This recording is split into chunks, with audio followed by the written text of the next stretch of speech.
కుమారుడు అంటే? ముగ్గురు కుమారులు ఉన్నారు బైబిల్లో. ముగ్గురు కుమారులు ఎవరంటే, ఒకటేమో దేవుని కుమారుడు, ఒకటేమో మనుష్య కుమారుడు, మూడోది దావీదు కుమారుడు. దావీదు కుమారుడు అంటే 1000 ఏళ్ల పరిపాలనకు సాదృశ్యంగా ఉన్నాడు. దావీదు కుమారుడు 1000 ఏళ్ల పరిపాలనలో దావీదు కుమారుడుగా ఉంటాడు. దేవుని కుమారుడు అంటే మొదటి రాకడలో జరిగిన యేసుక్రీస్తు దేవుని కుమారుడిగా వచ్చాడు.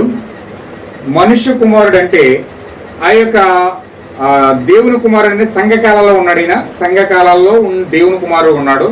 మనుష్య కుమారుడు అంటే యేసుక్రీస్తు యొక్క మొదటి రాకడ. అందుకే ఆయన భూమి మీదకి వచ్చి ఆయన ఏమని చెప్పుకున్నాడు? నేను మనుష్య కుమారుని అన్నాడు. నేను మనుష్య కుమారుని అని చెప్పాడు. అంటే సంసోను ఒక మనుష్య కుమారుని ఉత్పత్తి చేశాడు.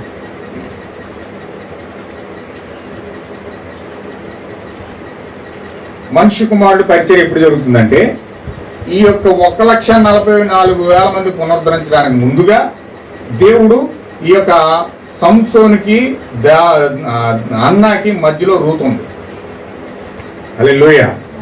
ఈ అన్నాకి వీళ్ళ ముగ్గురు ఒకేసారి భూమి మీద ఉన్నారు, కానీ వీళ్ళిద్దరికి మధ్యలో రూతు ఉంది.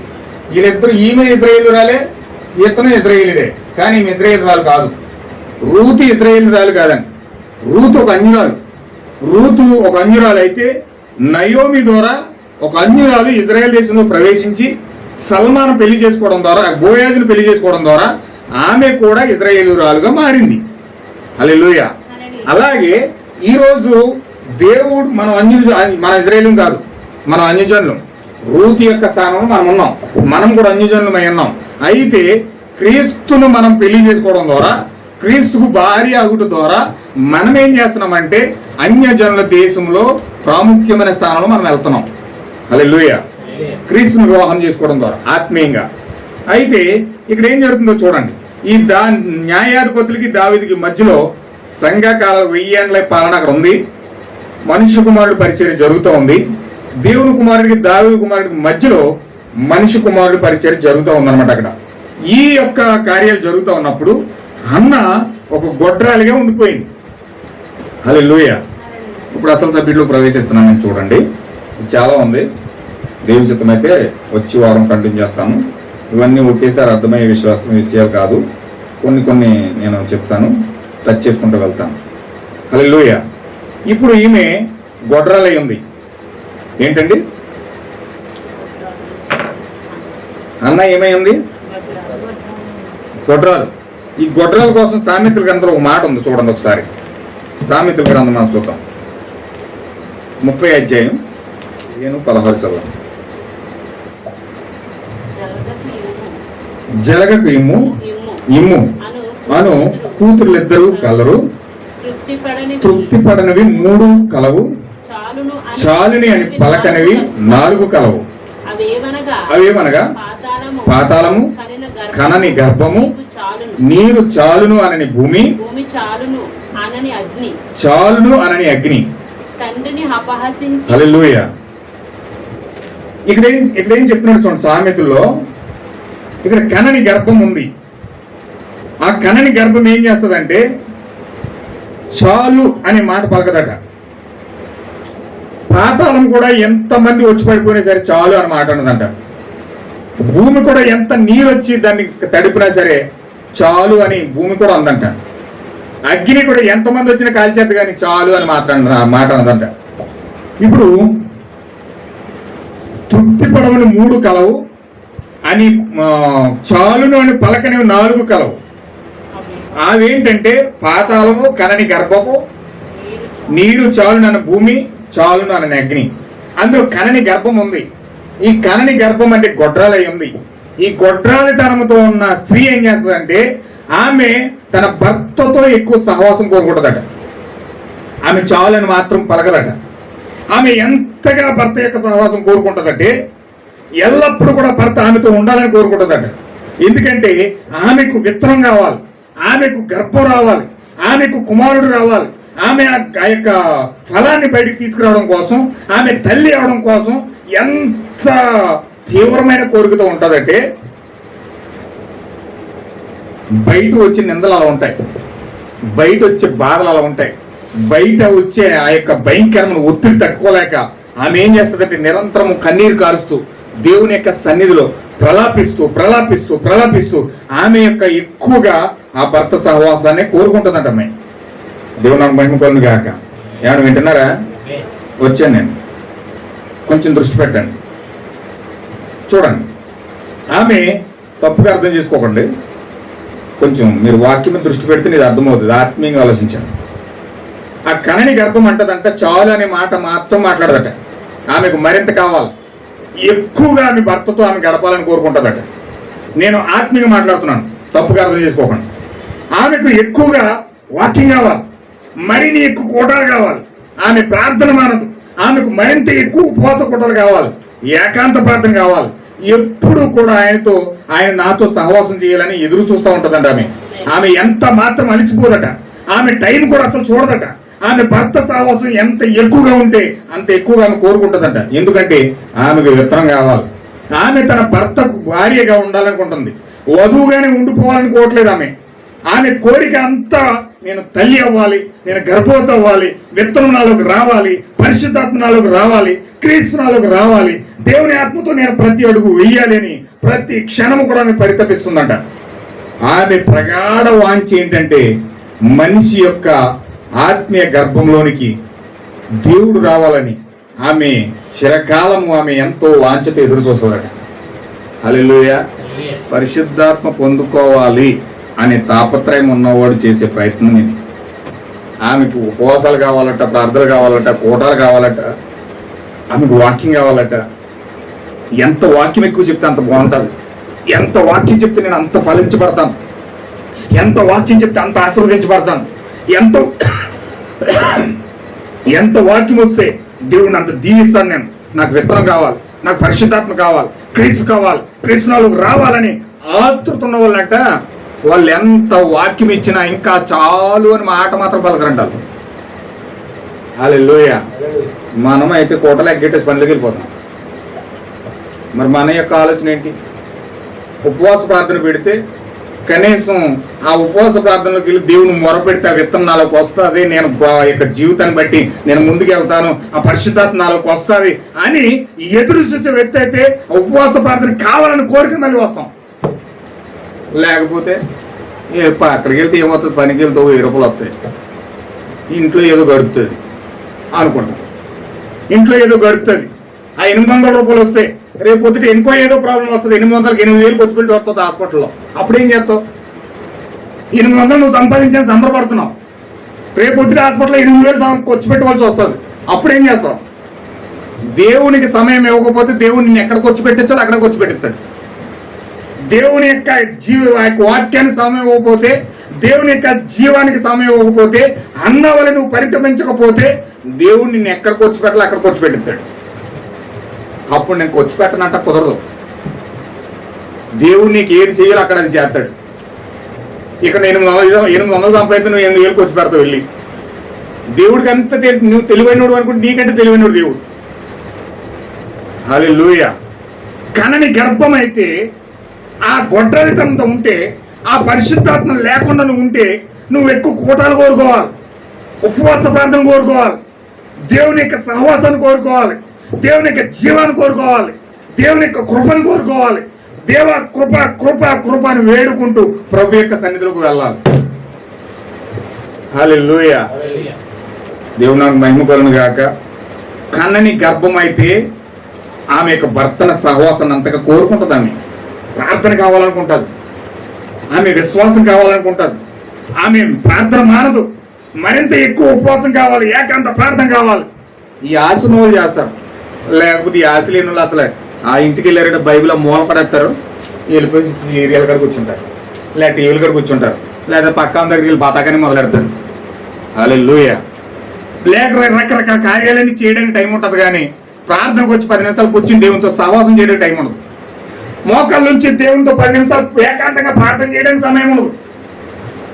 దేవుని దగ్గరికి వెళ్ళి 10 నిమిషాలు మోకరించి, ప్రభువా ఏంటి నా పరిస్థితి, నేను పరిశుద్ధాత్మ పొందుకోవాలి, ఆత్మీయంగా జీవించాలి, క్రీస్తుతో సహవాసం చేయాలని ఆ యొక్క వేదనతో కూడిన బాధతో వెళ్ళి మోకరించి 10 నిమిషాలు ప్రార్థన చేయడానికి సమయం ఉండదు. మనకి సమస్త పనులన్నీ చేయడానికి టైం ఉంటుంది, కానీ మోకరించి 5 నిమిషాలు ప్రార్థన చేయడానికి టైం ఉండదు. హల్లెలూయా. ఎలా మనం పరిశుద్ధాత్మ పొందుకుంటాం? కన్నని గర్భం అయితే, పరిశుద్ధాత్మ లేని వ్యక్తి అయితే ఖచ్చితంగా ప్రభువా నాకు వాక్యం చాలడం లేదు, నాకు ఇంకా మరింత ఎక్కువ వాక్యం కావాలి, మరింత ఎక్కువ కూటాలు కావాలి, మరింత ఎక్కువ ప్రార్థన కావాలి, మరింత ఎక్కువ నీతో సహవాసం కావాలని నిరంతరము మనం వెతుకుతూ ప్రార్థిస్తూ ఆయన సన్నిధిని వెతుకుతాం. కానీ అసలు కనకు ఆ యొక్క ఆలోచన లేకపోతే, ఆ పిల్లల కనాలన్న ధ్యాస లేకపోతే, చివరి కాలంలో స్త్రీలంట పిల్లల కనాలంటే భయపడి కుక్క పిల్లలు పెంచుకుంటారంట. ప్రవచించాడు. ఏమన్నా వింటున్నారా? ప్రవచించాడు. ఏమని ప్రవచించాడు తెలుసండి? ఈ కాలంలో స్త్రీలు అంటండి పిల్లల కంటం మానేసి కుక్క పిల్లలు పెంచుకుంటారంట. ఎందుకో తెలుసండి? పిల్లల కనక ముందు స్త్రీ చాలా అందంగా ఉంటుంది. పిల్లల కనక ముందు స్త్రీ చాలా అందంగా ఉంటుందండి. ఆమె యొక్క యవ్వనవత్వాన్ని చక్కగా కాపాడుకుంటూ చక్కగా ఉంటుంది. ఆమె పిల్లల కన్నా తర్వాత ఆమె ఏం చేస్తారు? ముసలమ్మలాగా అయిపోతుంది. అంటే ఆమె సౌందర్యం పాడైపోతుంది, ఆమె బలం తగ్గిపోద్ది, బలం ఉడికిపోతుంది. ఆమె అంతకంతకి వయసు తగ్గి కోల్ది కూడా ముసలిదాన్న మారిపోతూ ఉంటుంది. అందుకని ఏం చేస్తుందంటే పిల్లలకంటే నా సౌందర్యం ఎక్కడ తగ్గిపోతుందా అని భయపడి ఆ సౌందర్యాన్ని కాపాడుకోవడం కోసం ఆమె ఏం చేస్తుందంటే పిల్లల్ని కనకుండా కుక్క పిల్లలు పెంచుకుంటారండి పిల్లల్లాగా. ఇంకా కుక్క పిల్లే ఆమె పిల్లోడు, ఆమె పిల్ల. ఒకవేళ పిల్లల్ని గబాలని పిల్లల్ని కన్నారైతే వీళ్ళ అందమంతా పాడైపోతుంది.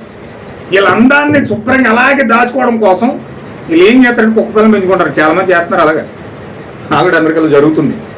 పిల్లలు కండం మానేసి వాళ్ళు ఏం చేస్తున్నారు తెలుసండి? కుక్క పిల్లలు పెంచుకుంటున్నారు. కుక్క పిల్లనో పిల్లి పిల్లనో లేకపోతే ఆ జంతువుని ఈ జంతువుని పెంచుకుంటున్నారు పిల్లల్లాగా. పిల్లలకి అంటలేదు వాళ్ళు. ఈరోజు అలాగే తయారయ్యారు. ఈరోజు స్త్రీలు అలాగే తయారయ్యారు. ప్రకృతి పరంగా వాళ్ళు వాళ్ళ అందాలను కాపాడుకోవడం కోసమో, వాళ్ళ సుఖాలను తీర్చుకోవడం కోసమో, వాళ్ళ సౌకర్యాలు తీర్చుకోవడం కోసమో, వాళ్ళ యొక్క భవిష్యత్తు కారణాలను బట్టి వారి యొక్క జీవన విధానాన్ని కాపాడుకోవడం కోసమో ప్రయత్నాలు చేస్తూ ఉన్నారు. కానీ ఒక్క 10 నిమిషాలు దేవుని సన్నిధిలోకి వెళ్ళి ప్రభువా నా జీవితంలో నువ్వు రా ప్రభువా, నా హృదయంలోకి నువ్వు రా ప్రభు అని ప్రలాపించి ఒక 5 నిమిషాలు ప్రార్థించే గడియ సమయం వీళ్ళకి దొరకట్లే. ఎంత దౌర్భాగ్యమైన పరిస్థితి అంటే, ఎంత భయంకరమైన పరిస్థితి అంటే ఒక్క 5 నిమిషాలు కూడా దేవుని కొరకు కేటాయించే మనుషులు లేరండి. ఈరోజు ప్రార్థించే మనుషులు లేరు.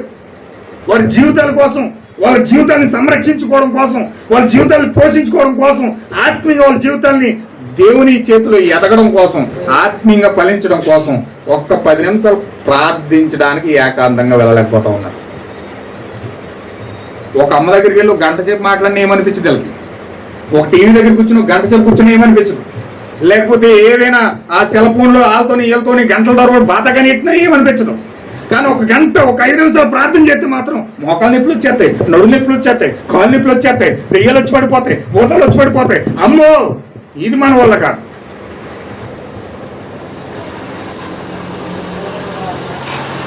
దేవుడు నా మహిమ కొలను గాక. ఏమన్నా వింటున్నారా? ఆ యొక్క కన్నని గర్భం అయితే ఆమెకు ఆశ ఉంటే ఆమె ఎల్లప్పుడూ కూడా తన భర్త సహవాసాన్ని కోరుకుంటారు. ఎల్లప్పుడూ తన భర్త తన దగ్గరే ఉండాలని కోరుకుంటుందట. హల్లెలూయా. ఆమెకి ఎక్కువ వాక్యం కావాలి, ఎక్కువ కూటాలు కావాలి, ఎక్కువ ప్రార్థన కావాలి, ఎక్కువ ఉపవాస కూటాలు కావాలి, ఏకాంత ప్రార్థన కావాలి. ఎల్లప్పుడూ ఆయన నాతో సహవాసం చేయాలి. ఆమె ఎంత మాత్రం కూడా అలసిపోదంట, టైం కూడా అసలు చూడదట. నేను ఈ గ్రంథం చదువుతూ ఉంటే, ఈ గ్రంథం పట్టుకుంటే మొదటి పేజీ నుంచి మొత్తం లాస్ట్ చివరి పేజీ అయ్యే వరకు నాకు టైం తెలియలేదండి. పొద్దున్న 9 గంటలకు మొదలు పెడితే అర్ధరాత్రి 2 గంట అయింది. 9 గంటలకు మొదలు పెడితే అర్ధరాత్రి 2 గంటలకు అయింది. ఈ రోజు ఎప్పుడు టైం అయిందో, ఎప్పుడు భోజనం చేశానో, ఎప్పుడు అది చదివానో నాకే తెలియదు. అంతగా దేవుడు నన్ను ప్రేరేపించాడు, అంతగా దేవుడు నన్ను అందుకు లాక్కెళ్ళాడు. ఒక ఈడ్పు, ఆ ఈడ్పు ఏం చేస్తుందంటే ఆ ప్రభావం వైపు లాగుతుందండి. హల్లెలూయా. ఆ ప్రసన్నత వెలుగు అందులో లాగినప్పుడు, ఆ ప్రసన్నత మనం అందుకున్నప్పుడు, ఆ ఈడ్పు మనం లాగపడుతూ ఉన్నప్పుడు, పరిశుద్ధాత్మ మనం అందులోకి నడిపిస్తూ ఉన్నప్పుడు ఖచ్చితంగా అందులోకి మనం వెళ్ళి ఆ యొక్క సమయాన్ని ఎంత మాత్రం కూడా మనం దుర్వినియోగపరచకుండా ప్రార్థించాలనిపిస్తే ప్రార్థించాలి, సంఘానికి వెళ్ళాల్సి వస్తే సంఘానికి వెళ్ళాలి, ఉపవాస ప్రార్థన చేయాల్సి వస్తే ఉపవాస ప్రార్థన చేయాలి, ఆ యొక్క కోటాలు కావాలని కోరుకోవాలి. దేవుడు 24 గంటలు ఎక్కువ దేవునితో సహవాసం గడప కోరుకోవాలి. అప్పుడు నీ ఆత్మీయ జీవితాన్ని ఒకసారి చెక్ చేసుకొని అలా ఉండి నువ్వెంత అద్భుతంగా క్రీస్తుతో ఫలిస్తావు నీకే ఆశ్చర్యం అనిపించదు. నేనేనా ఇలాగ అయిపోయాను? నేనేనా? నేను మాట పలికితే అక్కడ స్వస్థత జరిగిపోతుందా? నేను ప్రార్థన చేస్తే అక్కడ స్వస్థత జరుగుతుందా? నేను ప్రార్థన చేస్తే అక్కడ జ్వరం తగ్గుతుందా? దెయ్యాలు వెళ్ళిపోతున్నాయా? నీవు అనేకమైన కార్యాలు అంటావు, అనేక మంది నిన్ను పిలిచి ప్రార్థన చేయించుకుంటారు, అనేక మంది నిన్ను పిలిచి రకరకాల కార్యాలు నీ వెంట నడుస్తూ ఉంటాయి. దెయ్యాలు నిన్ను చూసి పారిపోతూ ఉంటాయి. నీ ప్రసన్నత నమ్మిన వారి వలన ఈ సూచక్రియలు జరుగుతాయని దేవుడు చెప్పాడు. ఎప్పుడైతే నువ్వు వాక్యాన్ని నమ్మి ఈ విధంగా ప్రయాణం చేస్తా ఉన్నావో నిన్ను సూచక్రియలు వెంటాడతాయి, నిన్ను దేవుని యొక్క కార్యాలు వెంటాడుతూ ఉంటాయి. హల్లెలూయా. చూడు, ఆమె కోరిక అంతా కూడా నేను తల్లి అవ్వాలి, నేను గర్భవతిని అవ్వాలి, విత్తనం నాలోకి రావాలి, పరిశుద్ధాత్మ నాలోకి రావాలి, క్రీస్తు నాలోకి రావాలి, దేవుని ఆత్మతో నేను ప్రతి అడుగు వేయాలి అని ప్రతి క్షణం కూడా ఆమె పరితపిస్తుందంట. ఆమె యొక్క ప్రగాఢ వాంఛ మనిషి యొక్క ఆత్మీయ గర్భం మనసై ఉన్నది, భౌతిక గర్భం కాదు. అది శారీరకంగా లైంగిక వాంఛ కాదు, కానీ ఆత్మీయ గర్భం అది మనసై ఉన్నది. ఆ మనసులోనికి వాక్యం వచ్చి వాక్యం యొక్క విత్తనము ద్వారా నువ్వు గర్భం దాల్చాలి. దేవుని మహిమ కలుగును గాక. ఇప్పుడు నీవు ఆ యొక్క గర్భం దాల్చడానికి ఈమె ఏం చేస్తుందంటే, గొడ్రాలితనం అనేది చాలా దేవుని యొక్క దృష్టిలో దేవుని యొక్క కుమారులకు కుమార్తెలకు చాలా గొప్పదండి. గొడ్రలైపోయిన శారా అద్భుతమైన కుమారునికి అన్నారు, గొడ్రలైపోయిన రెపక అద్భుతమైన కుమారునికి అన్నది, ఆ గొడ్రలైపోయిన అన్న అద్భుతమైన కుమారునికి అన్నది, గొడ్రలైపోయిన మానవ భార్య అద్భుతమైన కుమారునికి అన్నది, గొడ్రలైపోయిన ఎలిజబెత్ అద్భుతమైన కుమారునికి అన్నది. గొడ్రలైన ప్రతి ఒక్కరూ కూడా ఒక బలిష్టమైన వ్యక్తులను భూమి మీద తీసుకొచ్చేసారు. హల్లెలూయా. చాలా మంది గొడ్రాలు తను చేప అనుకుంటారు, కానీ అది గొప్ప కృప దేవుని పిల్లలకి. ఇప్పుడు మనుషులు ఎదుట మీ వెలుగు ఎంతో ఎక్కువగా ప్రకాశింపనీయుడి అనే దాంట్లో ఆ మెసేజ్లో ప్రవర్తన చెప్తున్నాడు. అక్కడ అన్న ప్రార్థన చేస్తుంది చూడండి. అన్న ఆలయంలో ఉన్నది, ఆమె వాగ్దానం చేసుకున్నది, ఆమె గొడ్రాలు, ఆమె రుద్రాలు, ఆమెకు బిడ్డలు లేరు, ఆమె బలిపీఠం యొద్ద ఎంతో విధేయతతో ప్రార్థన చేసింది. ఎందుకనగా యాజకుడు అక్కడికి వచ్చి ఆమె మత్తురాలని ఆమెపై నేరము మోపు వరకు కూడా ఆమె ప్రార్థన చేస్తూనే ఉంది. ఎంత ఆసక్తి చూడండి. ఆమె పరిశుద్ధాత్మ పొందుకోవాలని ఆరాటం దేవుని సన్నిధిలోకి వచ్చి యాజకుడు కూడా విసిగిపోయి అంత అయ్యి బాబు నేను మీకు వాక్యం చెప్పలేను బాబు, నమస్కారం బాబు అని పాస్టర్ దండం పెట్టేది మీకు. హల్లెలూయా. ఎంత చెప్పినా ఇంకా కావాలి ఇంకా కావాలి ఇంకా కావాలంటే పాస్టర్కి ఒప్పుకుండొద్దా, శక్తి ఉండొద్దా? కానీ ఈ యొక్క అన్న పాస్టరే విసిగిపోయాడు. అది నా వల్ల కాదు బాబు, ఎందుకు అంత మత్తురాలు అయిపోయి అన్నట్టుగా అంటున్నాడు. ఈమె వాక్యంతో మత్తురాలు అయిపోయింది, వాక్యం యొక్క మత్తులో ఉంది ఈమె. ఇప్పుడు ఎందుకనగా యాజకుడు అక్కడికి వచ్చి ఆమె మత్తురాలని ఆమెపై నేరం మోపువరకు ఆమె ప్రార్థించింది. దేవుడు తనకు బిడ్డను దయచేయుటకై ఆమె బలిపీఠం యొక్క మూలుగుతూ ఏడ్చుచుండేది. మరియు దేవా, నీవు నాకు ఒక బిడ్డను అనుగ్రహించినట్లయితే మరల ఈ స్థలమునికే నేను తీసుకుని వచ్చి నీకు దాన్ని ఇచ్చేస్తాను అని ఆమె చెప్పింది. నిరాశ నిస్పృహ అనే మెసేజ్లో ప్రవక్తలు అంటున్నాడు. చూడండి, అన్న బైబిల్లో చెప్పబడిన గొడ్రాలు ఆమెకు ఒక కుమారుడు కావాలని కోరిన, కుమారుని కొరకు ఆమె ఉపవాసం ఉండేను. ఆమె మత్తురాలై ఉన్నదని ఆ ఆలపి యాజకుడు తలంచే విధంగా ఆమె ఉపవాసమును ప్రార్థించుండేను. ఆమె అటువంటి దీన స్థితిలో ఒక నిరాశని స్థితిలో ఉండేను. ఇతర స్త్రీలందరూ ఆలయంలో ఇంకొకరు ఏ విధమైన టోపీ ధరించి ఉన్నారో మాట్లాడుకుందరో వారి సంభాషణ ఎట్లు సాగునో మీకు తెలియను. తెలుసు కదండి, వాళ్ళ సంభాషణ ఎలా ఉంటుంది? ఇద్దరు ఆడవాళ్ళు కూడారనుకుంటే వాళ్ళ సంభాషణ ఎలా ఉంటుంది? చీరల కోసము, లేకపోతే రకరకాల మాటలు, రకరకాల కార్యాలు చాలా చాలా వచ్చేస్తాయి వాళ్ళ మధ్యలో. కానీ ఈ యొక్క అన్న అంట ఇతరులు ఏం మాట్లాడుకుంటున్నారు, వాళ్ళు టోపీ ధరించారా, క్యాప్ పెట్టుకున్నారా, లేదా కాళ్ళు చెప్పులు వేసుకున్నారా, లేదా బట్టలు ఏం వేసుకున్నారా అని ఆ విధమైన పరిస్థితుల్ని ఆమె తలంచట్లేదట. చాలా మంది ఏం చేస్తారంటే వీళ్ళ బట్టలు వేసుకున్నారా, మంచిగా సూట్ వేసుకున్నారా, లేకపోతే చక్కగా పట్టు చీర కట్టుకున్నారా, లేకపోతే బంగారం వేసుకున్నారా, లేకపోతే ఏం కలుగున్నారు, ఈ మొత్తం ఎంక్వైరీ చేస్తూ ఉంటారు. వ్యక్తుల కోసం ఎంక్వైరీ మొదలు పెడతా ఉంటారు. అయితే ఇక్కడ ఏం జరుగుతుందంటే ఈమె ఏమి పట్టించుకోవట్లే, ఎవరు ఎలా ఉన్నారు ఏం పట్టించుకోవట్లే. దేవుని సన్నిధిలోకి వెళ్ళి మరికొందరు ఇతరులు ఏ విధమైన దుస్తులు ధరించి ఉన్నారో, మరియు వారి పొలంలో ఏ పంట పండుతుందో, మరియు అటువంటి కార్యాల గురించి సంభాషణ జరుగుతున్నప్పుడు సంభాషించుకున్నారండి అందరూ. మీరు ఏ పంట వేశారు, ఏ బట్టలు వేసుకున్నారు, ఈ చీర ఎంత, ఈ బంగారం ఎంత, ఈ నెక్లెస్ ఎంత, మీ ఆయన ఏం చేస్తున్నాడు, మీ అక్క ఏం చేస్తుంది, ఇలా రకరకాల మాటలన్నీ కూడా వాళ్ళు మాట్లాడుకుంటూ ఉన్నారు. వాళ్ళ సంభాషణ అంతా ఎంక్వైరీతో ఉంది. వారి సంభాషణ అంతా భౌతికంగా ఉంది, వారి సంభాషణ అంతా లోకం యొక్క కార్యాలతో నిండిపోయింది. కానీ ఈ యొక్క అన్న అంట అటువంటి కార్యాలు జరుగుతున్నప్పుడు, సంభాషణ జరుగుతున్నప్పుడు అన్న అయితే అట్లుండగా ఆమె జనసమూహం నుండి బయటికి వచ్చేసి బలిపీఠం దగ్గరికి పోయిందట. దేవుడు నాకు మహిమ కలుగునుగా. నిజమైన స్త్రీ ఎక్కడేం జరుగుతుందో అక్కడేం జరుగుతుంది, ఇక్కడేం జరుగుతుంది ఎవరే పట్టించుకోరండి. దేవుని ఆలయంలోకి వచ్చినప్పుడు ప్రతి వ్యక్తి బలిపీఠం దగ్గర వచ్చి ప్రార్థన చేసుకోవాలి. కళ్ళు మూసుకుని కనిపెడతా ఉండాలి. దేవుని సన్నిధిలోకి వస్తే ఇక్కడ పనులన్నీ చక్కగా అవుతున్నాయా లేదా, లేకపోతే ఇక్కడ ఏం జరుగుతుంది, వాళ్ళు అది చేస్తున్నారా, వీళ్ళు ఇది చేస్తున్నారని కళ్ళు అప్పగించి అందరినీ చూస్తూ ఉంటారు. కానీ నువ్వు ఎప్పుడైతే బలిపీఠం దగ్గరకు వచ్చావో, దేవుని సన్నిధిలోకి వచ్చావో, నీవు దేవుడు మాట్లాడడానికి ఆత్మీయ వాతావరణంలోకి వెళ్ళడానికి నీవు బలిపీఠం దగ్గరకు వచ్చి మోకరించి దేవుని సన్నిధిలో ప్రార్థిస్తూ ఉండాలి. నేను వింటున్నారా? అర్థమవుతుంది కదండి. దేవుడు మీకు తెలియదు కాబట్టి ఈరోజు సంఘక్రమం కూడా చెప్పేస్తాడు. దేవుడు సంఘక్రమంలో ఇది ఒక భాగం. దేవుడు నాకు మహిమ కలుగును గాక. వింటున్నారండి? ఇప్పుడు ఈమె ఏం చేస్తుందంటే బలిపీఠం దగ్గరికి వెళ్ళిపోయింది, ప్రార్థిస్తూ ఉంది, మొరపెడుతూ ఉంది, ఆమె ఉపవాసంతో ఉన్నది. ఆమె పైకి నింద పోగొట్టు పడాలని కోరుతూ ఉంది.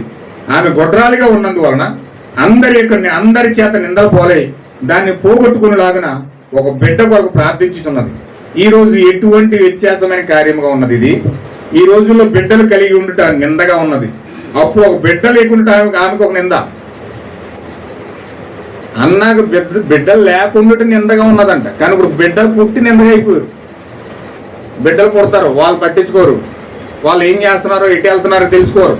ఎక్కడో వెళ్తాడు, ఏదో చేస్తాడు, ఆ బీరులు చెప్పడు తాగుబోతులు అయిపోతాడు, లేకపోతే ఏదో దొంగతనం చేస్తాడు, ఏదో అల్లరి చేస్తాడు, పోలీస్ స్టేషన్కి వెళ్తాడు, కేసులు అంటారు, అవి అంటారు, ఈ అంటారు, ఎన్నో నరహత్యలు జరుగుతున్నాయి.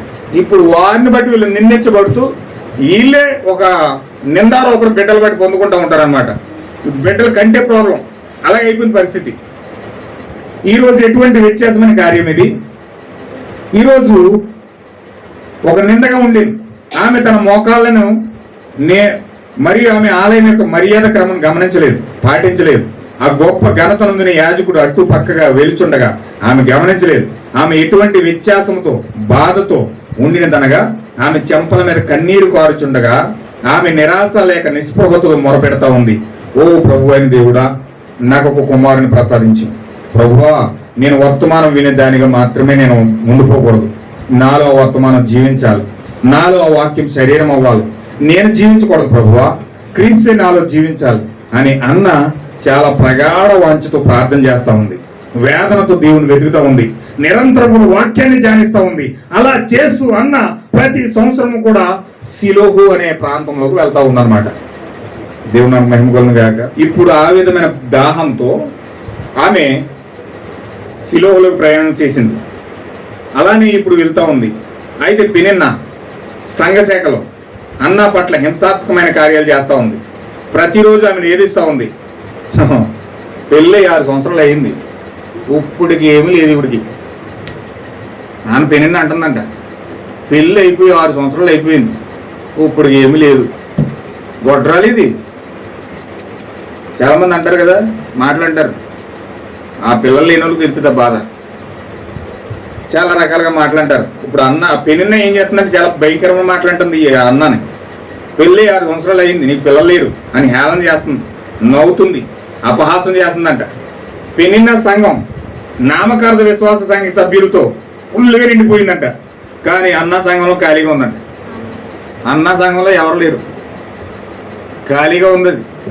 2-3 అలా కూర్చొని చూస్తున్నారు. పెనిన్న సంఘం బండి పెట్టక కూడా ఖాళీ లేదట. పెనిన్న సంఘం బండి పెట్టడానికి కూడా ఖాళీ లేదట.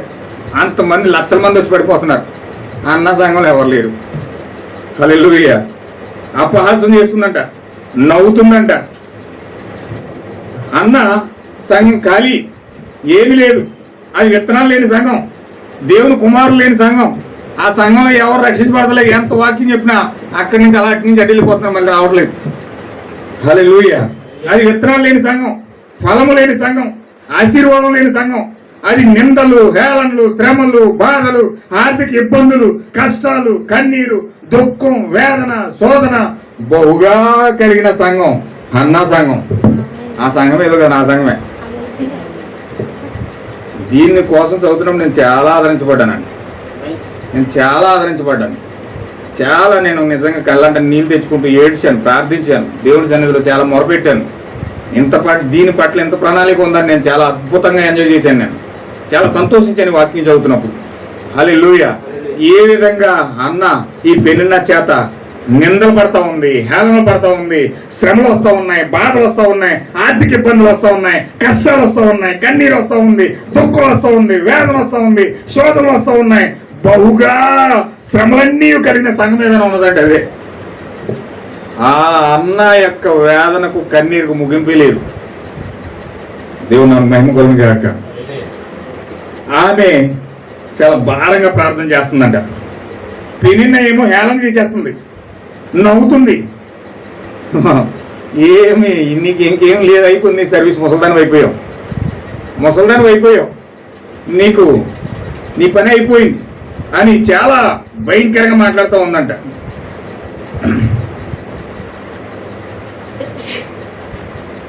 ఆమె ఆ పెనిన్న విశ్వాసంగా ప్రార్థన చేయడానికి, భారంగా ఆమె కొరకు ప్రార్థన చేయడానికి బదులుగా, ఆమెను ఆదరించడానికి బదులుగా, వాగ్దాన వాక్యం మీద విశ్వాసం వచ్చినట్లుగా మాట్లాడడానికి బదులుగా, ఆమెకు సపోర్ట్ చేసి ఆ పరిచర్యలో భాగమయ్యి ఆమెకు ధైర్యం చెప్పకపోయి కూడా అన్నాను పెనిన్న హేళన చేస్తా ఉందంట. యాక్చువల్గా ఈమె విశ్వాసం అయితే, ఈమె నిజంగా మంచిగా ఫలించిన, దేవునిలో ఫలించిన అమ్మాయి అయితే ఈమెకు సపోర్ట్ చేసి, ఈమె కోసం నిలబడి, వాగ్దాన వాక్యం మీద విశ్వాసం వచ్చినట్లుగా బలపరిచి, ఆదరించి, ఈమెను సపోర్ట్ చేసి నిలబడాలి, ప్రార్థన చేయాలి. కానీ ఈమె ఏం చేస్తుందంటే పెనిన్న హేళన చేస్తూ ఉందంట, విశ్వాసంలో కృంగిపోయేలా చేస్తుందంట. నీకు పిలుపు లేదు, నీకు దర్శనం లేదు, నీకు కళలు లేవు, నీ సంఘం నిజ సంఘం కాదు, దేవుని ఏర్పాట్లో నువ్వు లేవు, గొర్రెపిల్ల గ్రంథంలో నీ పేరు లేదు, నేనే వధువుని, నేనే భార్యని, నేనే అసలైన వారసురాల్ని, దేవుని చేత కృప పొందిన వారిని దాన్ని నేనే, అసలైన స్వాస్యానికి వారసుని నేనే. హల్లెలూయా. దేవుని నాకు మహిమ కలుగును గాక. నేనే ఆయన ప్రణాళికలో ఉన్నాను, నేనే అసలైన వారసురాల్ని, కృప పొందిన దాన్ని నేనే, ఎత్తబడే వధువు నేనే, పరలోకం వెళ్ళేదాన్ని నేనే. నీవేమి కాదు, నీ పని అయిపోయింది, బుద్ధిలేని కానీ వెళ్ళిపో పాతాళం అంటున్నాను. హల్లెలూయా. నీకు పిలుపు లేదు, దేవుని దగ్గరకు వచ్చాడు, నీకు పిలుపు లేదు, ఎవరు రక్షించబడతలేదు, నీకు పిలుపు లేదు, వెళ్ళిపో, మూటములు చదువుకుని ఇంటికి వెళ్ళిపోతాను. చెవులో బియ్యం అంటుంది. హల్లెలూయా. చాలా రకాలుగా హేళన చేస్తున్నాడు పెనిన్న. నీకు పిలుపు లేదు, ఏమి లేదు, నీకు దర్శనం లేదు, ఓ కళ లేదు, నీది నిజ సంఘం కాదు, దేవుని ఏర్పాట్లో నువ్వు లేవు, గొర్రెపిల్ల గ్రంథంలో నీ పేరు లేదు, నేను అసలైన వధువుని, నేనే అసలైన భార్యని, ఎత్తబడే వధువు ఎవరనుకున్నావు, నేనే, నువ్వు కాదు, నీకేం లేదు, వెళ్ళిపో అన్నాడు. దాటన్నట్టు నా భర్త నన్నే ప్రేమిస్తున్నాడు కాబట్టి నాకు విత్తనం ఇచ్చాడు, కాబట్టి నేను ఫలించాను, ఎంత అనేక మందికి జన్మనిచ్చేశాను, నీకేమీ లేదు. హల్లెలూయా. చూడండి, ఇప్పుడు కృప పొందిన దాన్ని నేనే అంటూ భయంకరంగా హింసిస్తూ, హేళన చేస్తూ, ఏడిపిస్తూ, భయంకరంగా ఏడిపిస్తూ అపహాస్యం చేస్తూ ఉందంట పెనిన్న. అప్పుడు అన్నదంట, పెనిన్న, దేవుడు నాకు కుమారుని ఇవ్వబోతా ఉన్నాడు, ఇతడు నాకు ఇచ్చిన కుమారుడు ఒక ప్రవక్త అవుతాడు, నీ కుమారుల వలె ఒక నామకార్థ విశ్వాసులుగా వాళ్ళు ఉండరు, ఖచ్చితంగా దేవుని యొక్క గొర్రెపిల్ల జీవ గ్రంథంలో ఎవరి పేర్లు అయితే ఉంటాయో ఆ వ్యక్తులే దేవుడు నా కుమారులుగా ఇవ్వబోతా ఉన్నాడు. హల్లెలూయా. అతను ఒక ప్రవక్తగా ఉంటాడు, నామకార్థ విశ్వాసులు ఎంత మాత్రం వారు ఉండరు, అలాంటి వారి నా గర్భంలో పుడతారు, అలాంటి వారిని దేవుడు నాకు బహుమానంగా ఇస్తాడు అని చాలా విశ్వాసంతో చెప్తుందట అన్న. ఇప్పుడు చాలా భారముతో, బాధతో, పెనిన్న ఏడిపిస్తున్న వేదనతో ఈమె ఎక్కడ బయలుదేరిందంటే సిలోహుకు బయలుదేరింది. దేవుడు నాకు మహిమ కలుగును గాక. సిలోహులో బయలుదేరింది. ఈ సిలోహులో ఏం జరుగుతుందంటే, ఈ సిలోహు సిలువలో దేవుడు ఏర్పాటు చేసిన ఒక మార్గం అక్కడ ఉంది, దేవుని యొక్క నామం అక్కడ ఉంది. అలాంటి స్థలంలో ఇప్పుడు ఒక ప్రత్యేకమైన భారంతో, చాలా వేదనతో ప్రార్థన చేస్తుందామే. నన్ను దీవించే వరకు నేను ఈ బలిపీఠం విడిచిపెట్టిన ప్రభువా, నా వేదన చూడు, నా శ్రమ చూడు, నేను శ్రమలు చాలు, నా గర్భాన్ని తెరువు అని చాలా వేదనతో ఆమె ప్రార్థించడం మొదలుపెట్టింది. ఎంతమంది ప్రార్థిస్తారు ఇప్పుడు ఇక్కడ? దేవుని నామమున మహిమ కలుగును గాక. మీ హృదయాలు, మీ గర్భాలు తెరవబడాలంటే ఆ శిలువకు వెళ్ళి, ఈ యొక్క ప్రభురాత్రి భోజనకు వెళ్ళి, శిలువ ఏదో కాదు, ఈ కాలం యొక్క వర్తమానమే శిలువ ఉన్నది. ఈ శిలువలకు వచ్చి నీవు ఎప్పుడైతే మోకరించి, ప్రభువా నా గర్భాన్ని తెరువు, నా ఆత్మీయ గర్భాన్ని తెరువు, నా మనసును తెరువు, పరిశుద్ధాత్మ జీవము నాలో పెట్టు, క్రీస్తు యొక్క పరిశుద్ధాత్మ నాలోకి రావాలి, క్రీస్తులో నేను జీవించాలి, క్రీస్తుని నేను ప్రత్యక్షపరచాలి, క్రీస్తు యొక్క విత్తనానికి నేను వారసురాలుగా మారాలి అని నువ్వు ఎప్పుడైతే కన్నీరు కార్చి ప్రాధేయపడి ఆ పక్షిరాజు వల్ల బండకేసి కొట్టుకుని ఎప్పుడైతే బలిపీఠం ముందు ప్రార్థించి ప్రలాపించి ఏడుస్తావో, పశ్చాత్తాపడతావో, దేవుడు నీ గర్భాన్నప్పుడు తెరవడానికి సిద్ధంగా ఉన్నాడు. దేవుడు నాకు మహిమ కలుగును గాక. అన్న ప్రార్థన చేస్తా ఉంది, చాలా వేదంతో ప్రార్థన చేస్తా ఉంది. అక్కడ ప్రార్థన చేస్తా ఉన్నాడు. ఏం జరిగిందో తెలుసండి, ఆమె ప్రార్థన చేస్తా ఉంది. ఆయన నాకు నిజమైన వాక్యం దగ్గరికి వస్తా ఉన్నాడు. ఆయన దేవుడు ఆ యొక్క అన్నాన్ని తీసుకెళ్తా ఉన్నాడు. ఆమె శిలువలోకి వచ్చింది. ఆమె శిలువలోకి వచ్చి,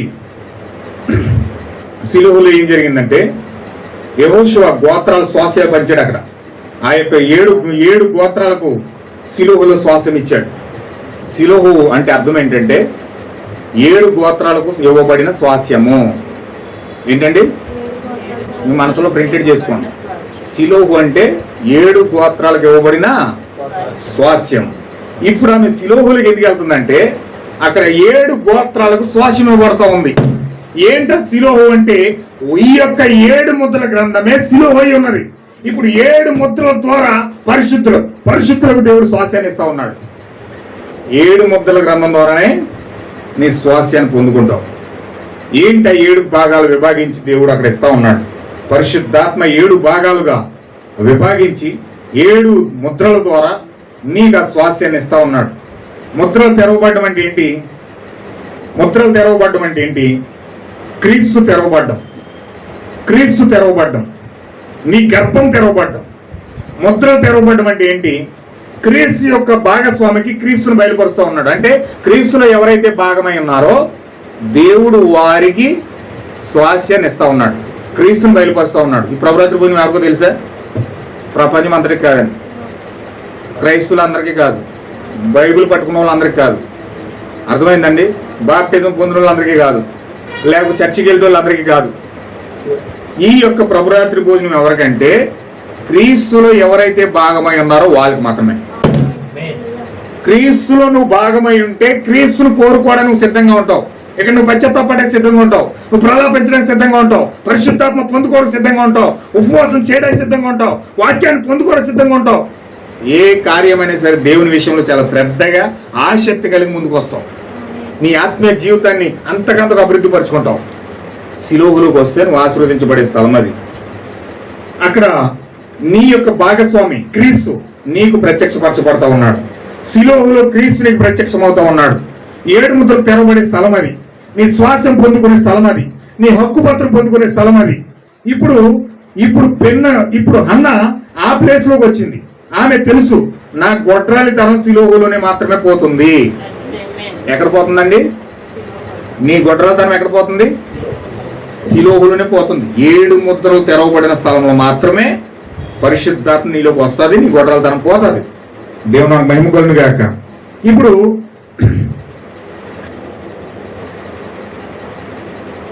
ఖచ్చితంగా నీ గొడ్రాలితనం పోవాలంటే నీవు 7 ముద్రల దగ్గరికి రావాలి. నీకు దేవుడు ఏర్పాటు చేసిన స్థలంలోకి రావాలి. ఆ ఏర్పాటు చేయబడిన స్థలంలోనే ఆయన నామం ఉంది. అది ఆశీర్వదించబడిన భూమి, వాగ్దాన భూమి. అక్కడికి మాత్రమే నువ్వు రావాలి. అక్కడ మాత్రమే నువ్వు నిజమైన పరిశుద్ధాత్మ అభిషేకం పొందుకుంటావు. అక్కడ మాత్రమే నువ్వు దీవించబడతావు. అక్కడ మాత్రమే నువ్వు ఫలిస్తావు. అక్కడ మాత్రమే నువ్వు దేవుడిని కలుసుకుంటావు. అక్కడ మాత్రమే ఆయన మనసు నీ మనసు ఏకమవుతుంది. అక్కడ మాత్రమే దేవుడు నీ గర్భంలో ప్రవేశించగలడు. దేవుడు నాకు మహిమ కలుగును గాక. వధువుకు ముద్రలు తెరవబడినప్పుడు వధువు తన జోడును, తన భాగస్వామిని, తన జంటను, తన భర్తను గుర్తిస్తుంది. ఆమె ఒకే ఒక వర్తమానంతో 7 ముద్రల గ్రంథంతో తెరవబడిన గ్రంథంతో 7 ఉరుములతో ఆమె గొడ్రాలితనం పోతా ఉంది. ఏమిటి ఆ 7 ఉరుములు అంటే 7 స్వరములు. అవి ఏంటో తెలుసా? చూడండి, మీ గొడ్రాలితనం పోవాలంటే దీన్ని నేను చెప్పి దీన్ని ముగిస్తాను. చూడండి, పేతురు గ్రంథం 2వ పేతురు పత్రిక, దీన్ని చెప్పి నేను ముగిస్తాను. 2వ పేతురు పత్రిక, ఇంకా చాలా సబ్జెక్ట్ ఉంది, దీని చిత్రం మీద వచ్చే వారం చూద్దాం. 2వ పేతురు పత్రిక 1వ అధ్యాయం.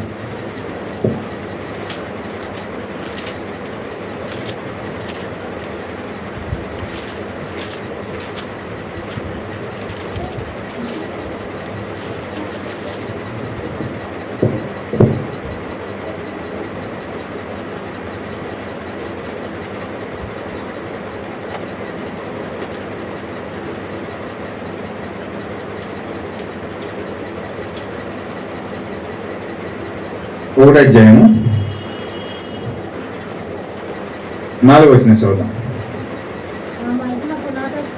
ఆ మహిమ గుణాతిశయమును బట్టి ఆయన మనకు అమూల్యమును అత్యధికమైన వాగ్దానములను అనుగ్రహించి ఉన్నాడు. దురాశను అనుసరించడం వలన లోకమందున్న భ్రష్టత్వమును ఈ వాగ్దానం మూలముగా మీరు తప్పించుకుని దేవ స్వభావమునందు పాలివారగినట్లు దేవుని నాకు మహిమ కొలను. ఇక్కడ చాలా జాగ్రత్తగా గమనించండి. పొద్దు నుంచి మనం మాట్లాడుతున్నాం, ఉదయం నుంచి మాట్లాడుతున్నాం. దేవుని యొక్క సమాన వారసత్వం, క్రీస్తు సమాన వారసత్వం పొందుకోవాలంటే మనము ఇక్కడ ఏం చేయాలంటే, అక్కడ ఏం చెప్తున్నాడంటే దేవుని స్వభావంలో పాలివారన్నట్లు ఈ లోకమందున్న భ్రష్టత్వం మన నుంచి విడిచిపెట్టుకోవాలంటే ఈ వాగ్దానం మూలముగా మనం తప్పించుకుని దేవుని స్వభావం పాలివారన్నట్లుగా దేవుడు కొన్ని విషయాలు మనకు అనుగ్రహించాడు. అవి ఏమిటంటే, ఆ హేతువు చేతనే మీ మట్టుకు మీరు పూర్ణ జాగ్రత్త గలవారై మీ విశ్వాసమునందు సద్గుణమును. ఇదిగోండి, చూడండి, అందరూ కూడా ఈ యొక్క విశ్వాసం ఉంది, విశ్వాసానికి సద్గుణాన్ని యాడ్ చేయాలి. సద్గుణానికి జ్ఞానాన్ని యాడ్ చేయాలి. జ్ఞానమునందు ఆశా నిగ్రహం యాడ్ చేయాలి. ఆశా నిగ్రహం నందు సహనాన్ని యాడ్ చేయాలి. సహనమునందు భక్తిని యాడ్ చేయాలి. భక్తి యందు సహోదర ప్రేమ యాడ్ చేయాలి. సహోదర ప్రేమ యందు దయను యాడ్ చేయాలి. అమర్చుకొనుడి. ఇవి మీకు కలిగి విస్తరించిన ఎడల అవి మన ప్రభు అయిన యేసుక్రీస్తును గూర్చిన అనుభవ జ్ఞాన విషయములలో మిమ్మును సోమరులైనను నిస్ఫులైనను రాకుండా చేయును. దేవుని నామమునకు మహిమ కలుగును గాక. ఈ సోమరులు అనే పదం ఇంగ్లీష్ లో ఏమున్నదంటే గొడ్రాలితనం అని ఉంది. ఈ సోమరులు అనే పదం ఏంటంటే ఇంగ్లీష్ లో ఏముంది? గొడ్రాలితనం. అంటే మన యొక్క గొడ్రాలితనం పోవాలంటే మనము పరిశుద్ధాత్మ జీవకణం పొందుకుని క్రీస్తును మన జీవితంలో ప్రత్యక్షపరచబడాలంటే ఇప్పుడు ఇక్కడ ఏం చేయాలంటే సోమరులైనను నిస్ఫలులైనను కాకుండా మనం అవ్వాలంటే ప్రభు అయిన యేసుక్రీస్తు సమాన వారసత్వం మనం పొందుకోవాలంటే మనం ఏం చేయాలంటే విశ్వాసానికి సద్గుణము, సద్గుణమునందు జ్ఞానము, జ్ఞానమునందు ఆశా నిగ్రహము, ఆశా నిగ్రహం సహనము, సహనమునందు దైవభక్తి, దైవభక్తి అందు సహోదర ప్రేమ యాడ్ చేసుకుంటూ వెళ్తే ఆ తర్వాత దయ అనగా ప్రేమ తలరాయి వచ్చి ఎప్పుడైతే ఆ వ్యక్తితో ఐక్యం అవుతా ఉందో ఇప్పుడు పరిపూర్ణ మానవ స్వరూపంలోకి వ్యక్తి అడుగు పెట్టి ఈ వ్యక్తి గొడ్రాలితనాన్ని పూర్తిగా పోగొట్టుకుంటాడు. ఆమేన్, హల్లెలూయా. ఇప్పుడు మన యొక్క గొడ్రాలితనం పోగొట్టుకోవాలంటే ఇక్కడ పేతురు గారు చెప్పినట్లుగా ఒకటి తర్వాత ఒకటి, ఒకటి తర్వాత ఒకటి, ఒకటి తర్వాత ఒకటి మనము అంచెలంచెలుగా విశ్వాసం పొందుకున్నామా, తర్వాత ఏం పొందుకోవాలి? సద్గుణం పొందుకోవాలి. సద్గుణం పొందుకున్నామా, తర్వాత ఏం పొందుకోవాలి? జ్ఞానం పొందుకోవాలి. జ్ఞానం పొందుకున్నామా, తర్వాత ఏం పొందుకోవాలి? ఆశా నిగ్రహం పొందుకోవాలి. ఇలాగ అంచెలంచెలుగా చూడండి, బిడ్డ ఉన్నాడు అనుకోండి, 1 సంవత్సరం తర్వాత 2వ సంవత్సరం ఉంటుంది, 2వ సంవత్సరం 3వ సంవత్సరం ఉంటుంది, 3 సంవత్సరంలో అలాగే చిన్న బిడ్డగానే పాలు తాగి పిల్లలు ఉండిపోడు, ఎదుగుతూ ఉంటాడు. సంవత్సరానికి ఎదుగుతూ ఉంటాడు. అతను 20 సంవత్సరాలు వచ్చేటప్పటికి యవనస్తుడు అవుతాడు. ఆటోమేటిక్గా 30 వయసులో 30 సంవత్సరాలు 40 సంవత్సరాలు వచ్చేటడికి నైట్ వయసులోకి వెళ్తాడు. 80 సంవత్సరాలు వచ్చేటడికి వృద్ధాప్యం వస్తూ ఉంది. హల్లెలూయా. అంటే అతను వయసు పెరిగి కొలది అతని యొక్క జీవన విధానం మారుతా ఉంది. అలాగే క్రైస్తవులుగా మనము చర్చికి వెళ్ళి కొలిది, వాక్యం వింటి కొలిది, మన ఆత్మలో ఈ విధంగా విశ్వాసం తర్వాత సద్గుణం, సద్గుణం తర్వాత జ్ఞానం, జ్ఞానం తర్వాత ఆశనిగ్రహం సహనం తర్వాత దైవభక్తి తర్వాత సహోదర ప్రేమ, అంచెలంచెలుగా పొందుకుంటూ పరిపూర్ణ మానవ స్వరూపం పొందుకుంటే దానిపైన తలరాయిగా క్రీస్తు నీలోకి వస్తాడు. అప్పుడు నీ గొడ్రాలతనం పోతా ఉంది. దేవుడు నాకు మహిమ కలుగును గాక. అయితే ఇవేమి పట్టించుకోకుండా ఎందుకు ఆమె వాకింగ్ కోరుకుంటా ఉంది, ఎందుకు కోటాలు కోరుకుంటా ఉంది, ఎందుకు ఆమె మరింత ఎక్కువ వాకింగ్ కావాలనుకుంటుంది? ఈమెకి లక్షణాలన్నీ కావాలి, ఒకదాని తర్వాత ఒకటి అన్ని పొందుకోవాలి. నేను క్రీస్తుని పొందుకోవాలి, పరిపూర్ణ మానవ స్వరూపంగా అయిపోవాలి, దేవుడు క్రీస్తు నాలోకి తలరాయిగా దిగి రావాలి, నేను ఆత్మీయ శక్తిగా మారాలి అని ఆ శక్తితో ఆమె అన్న దేవుని సన్నిధిలో శిలోహలోనికి 7 ముద్రలు ప్రత్యక్షపరచబడిన స్థలంలోనికి ఆమె ఎప్పుడైతే ప్రవేశించిందో అప్పుడు ఆమె ఒక జీవాన్ని పొందుకొని ఒక ప్రవర్తన, క్రీస్తుని మనుష్య కుమారుడి యొక్క ప్రత్యక్షతను ఆమె ప్రజల మధ్యలోకి తీసుకొచ్చింది. హల్లెలూయా. ఈరోజు మన జీవితాల్లో కూడా ఒక అద్భుతం జరిగింది. నిజంగా క్రీస్తు